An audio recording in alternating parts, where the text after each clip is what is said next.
A paz do Senhor, meus queridos e amados irmãos. Aqui quem vos fala é o pastor Arnaud Barbosa, um dos pastores do Ministério Brasil para Cristo.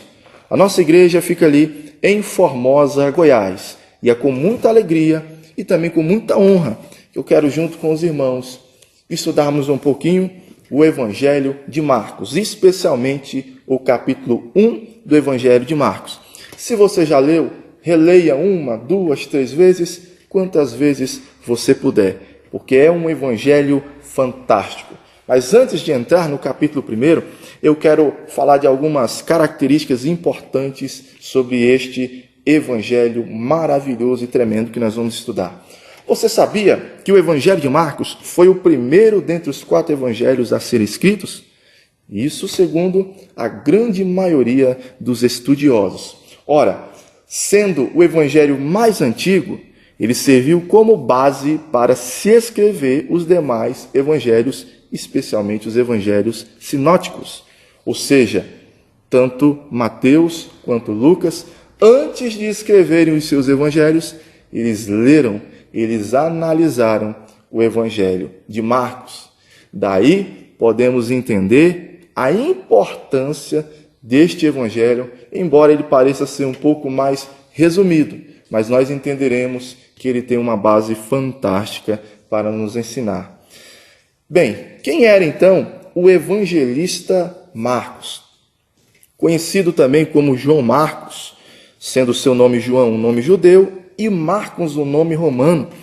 Este foi, desde muito jovem, um discípulo muito ativo na igreja primitiva. Bem, sendo ele de uma família assim, em boas condições financeiras, era na casa da sua mãe Maria que se reuniam os cristãos juntamente com os apóstolos. Bem, nessa casa, o apóstolo Pedro se refugiou ao ser liberto milagrosamente da prisão por intervenção sobrenatural de um anjo de Deus. Nós vamos encontrar esse registro lá em Atos, capítulo 12, a partir do verso 9. Daqui nós passamos a entender que João Marcos, sua mãe, sua família, podemos perceber que eles tinham uma proximidade muito grande com os apóstolos. Eles tinham uma certa intimidade com os apóstolos, pois era na sua casa que estava a igreja reunida. Marcos também participou de várias viagens missionárias, sendo primo de Barnabé, um dos principais missionários na época de Paulo. Esse foi um importante colaborador também no ministério do apóstolo Paulo, principalmente quando este esteve preso em Roma. Ele fazia recomendações, ele fazia pedidos em algumas ocasiões para que mandasse João Marcos, pois lhe era muito útil ao ministério. No entanto, o seu ministério teve grande destaque e foi ao lado do apóstolo Pedro, a quem o chamava carinhosamente de filho. Inclusive, meus irmãos, há uma testemunha importante que andou com os apóstolos na época, um homem chamado Papias, que, se referindo a este evangelho, o evangelho de Marcos, ele declara que João Marcos ele foi uma espécie de tradutor de Pedro, pois Pedro pregava na língua aramaica, mas Marcos, que conhecia o grego, ele escreveu o evangelho, ouvindo as mensagens, os sermões do apóstolo Pedro. Ele escreve então o evangelho na língua grega, que até então era a língua universal da sua época. Por exemplo, como o inglês é a língua universal entre as nações nos dias de hoje. Isso é muito interessante, não é, meus irmãos? Bem, algumas características importantes para entendermos no Evangelho de Marcos. Qual foi o público-alvo que Marcos ele escreveu? Diferente do Evangelho de Mateus, que escreve especificamente para os judeus, Marcos ele endereça o seu evangelho para um público gentil, especialmente os romanos.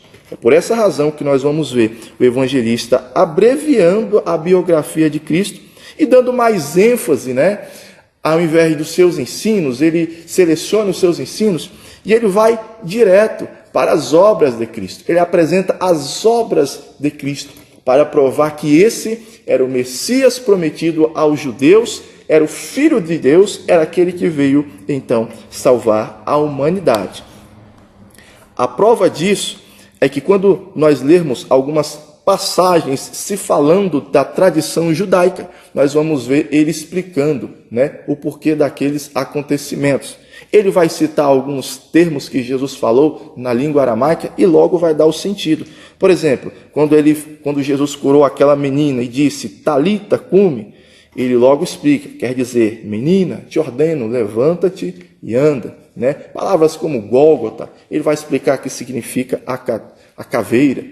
Enfim, nós iremos encontrar aqui explicações de termos que, se fosse endereçado aos judeus, não haveria a necessidade dessas explicações.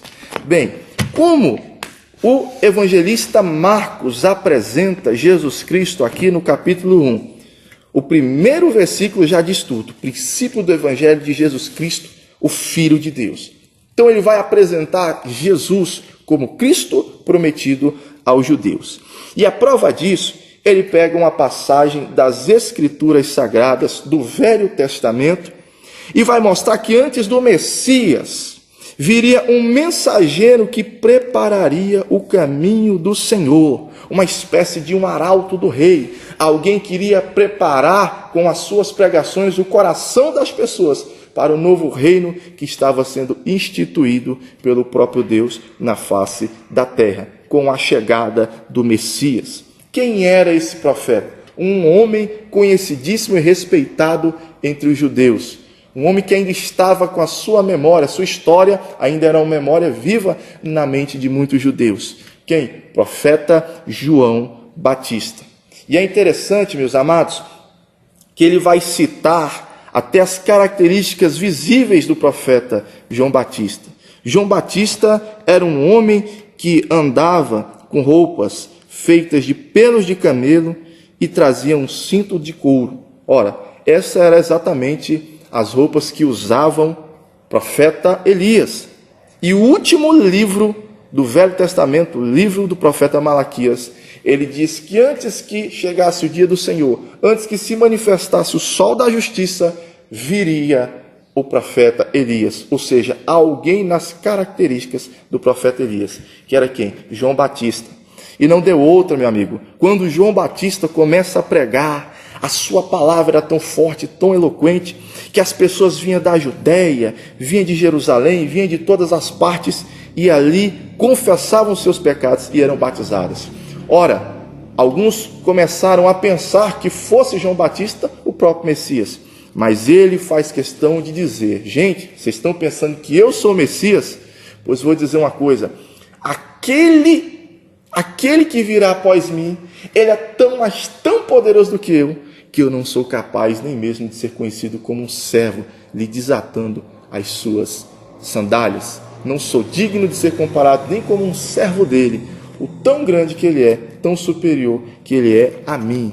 Olha só que testemunho tremendo foi o testemunho de João Batista a respeito de Cristo. E esse testemunho, ele é cumprido quando Jesus ele aparece para ser batizado nas águas. Como servo, ele precisou passar pelo batismo, não porque tinha pecado, mas para nos dar o exemplo e para cumprir toda a justiça. E foi nesse momento que João Batista viu os céus se abrirem, o Espírito descer sobre Jesus em forma de pomba e a voz do próprio Deus confessando: esse é o meu Filho amado, em quem nele eu tenho prazer. Meus amados, essa confissão realmente foi muito importante e por isso Marcos registra aqui no seu evangelho. Bem, Jesus, ele foi apresentado como um servo, como Cristo, como aquele que veio para morrer por nós, aquele que veio para nos servir, para nos salvar, para nos levar diretamente ao Pai. Mas primeiramente, como servo, Jesus ele teve que passar pela tentação. Repare que na tentação do deserto, ele não coloca detalhes dessa tentação, mas só diz apenas que Jesus foi tentado por Satanás e estava com as feras, mas os anjos o serviram. Ou seja, o segundo Adão, espírito vivificante, ele venceu a tentação, ele venceu o diabo, ele venceu o pecado. Enquanto o primeiro Adão, ele foi vencido pelo pecado, foi seduzido por Satanás e foi impedido de entrar na árvore da vida, de entrar no paraíso, porque os anjos o proibiam, os querubins o proibiam de entrar. Aqui foi diferente. Aqui, o segundo Adão, Jesus Cristo, ele venceu a tentação e os anjos o serviram. Espetacular, não é mesmo? Mas tem muito mais ainda para nós aprendermos. Jesus, como servo, é apresentado por Marcos, o evangelista, também como o servo que pregou o evangelho, pois para isso ele veio pregar as boas novas, pregar a mensagem de seu Pai para o máximo de pessoas possíveis. E foi assim que ele fez. Ele pregou em Cafarnaum, ele entrou nas sinagogas dos judeus, que eram abertas nos sábados, pregava a sua palavra, seus ensinos foram se espalhando por toda a região da Galileia. E nós observamos que a sua mensagem, ela fazia as pessoas se maravilharem, porque era um ensino diferente de alguém que pregava com experiência, de alguém que pregava como quem tem da autoridade, como que conhecendo profundamente aquilo que falava, uma mensagem forte e poderosa, ao ponto das pessoas verem diferença entre ele e os escribas, que eram os grandes doutores da época. E foi nessas pregações, foi nesses ensinos, que então Marcos registra 4 importantes apóstolos, importantes discípulos. Simão, que depois seria chamado Pedro, mas seu irmão André, Tiago e João. Por que ele cita esses 4? Porque 3 deles estariam fazendo a diferença no ministério de Cristo, estariam andando lado a lado com Jesus, nos momentos mais íntimos e particulares da vida do Mestre. Era interessante que nos ensinos de Jesus Cristo, amados, as multidões se aglomeravam e procuravam ele, mas ele não se preocupava com a fama. Jesus, ele não se importava com o assédio da multidão, mas pelo contrário, ele procurava outras circunvizinhanças, outros locais onde o evangelho ainda não havia sido anunciado. Bem, como servo, Jesus também trabalhou para o Pai, e ele trabalhou incansavelmente, curando todos os enfermos e endemoniados que traziam até ele. Meus irmãos, ele aliviava o sofrimento, a dor, a humilhação, tudo aquilo que fazia as pessoas sofrerem. Uma multidão de toda sorte de problemas de saúde, mas, em especial, nós vemos ele destacando 3 milagres, dentre esses vários milagres, entre essas várias obras que Cristo fez. Bem, o primeiro deles é o endemoniado de Cafarnaum. Quando Jesus pregando em uma sinagoga, logo veio um endemoniado. Mas Jesus tinha expelido vários demônios. Por que colocou esse? Bem, aqui há algo diferente. Esse demônio, ele confessa publicamente, dizendo da seguinte forma: bem sei quem tu és o Santo de Deus. Ora, aqui nós vemos uma confissão dos demônios a respeito de Jesus Cristo. Não que precisamos de algum testemunho vindo de Satanás, mas como o Pai havia confessado que aquele ali era o seu Filho amado para João Batista no dia do batismo, os homens vendo as suas obras, os seus sinais, já estavam reconhecendo ele como Cristo, Filho de Deus. Bem, Satanás também teria que realizar esta confissão, não por vontade própria, mas porque era necessário que ele também confessasse que aquele dali não era um profeta qualquer, como muitos imaginavam, não era simplesmente um homem comum, mas aquele era o próprio Filho de Deus, né? Segundo milagre, obviamente, é a sogra de Pedro, que foi curada de uma febre. Bem, aqui Jesus está mostrando, amados, Marcos está mostrando que Jesus ele tinha um cuidado espetacular com os seus discípulos e com a sua família. Os discípulos deixaram tudo para o seguir, mas isso não queria dizer que suas famílias ficaram abandonadas de qualquer forma. Não é isso. O plano de Cristo é para com o discípulo e para com a sua família. Isso é maravilhoso. E por fim nós temos o relato do milagre na vida do leproso. Ora, por que esse milagre foi especial, já que ele havia curado vários leprosos? Porque aqui, meus amados, Jesus, movido de íntima compaixão, ele não apenas fala para o leproso ser curado, mas ele faz questão de tocar. Ora, profetas e sacerdotes que tratavam leprosos ou que eram usados como instrumentos de Deus para a cura de leprosos, eles não tocavam. Lembra do caso de Elias com Naamã? Elias não saiu para tocar em Naamã, apenas deu uma palavra. Por que, amados? Jesus toca.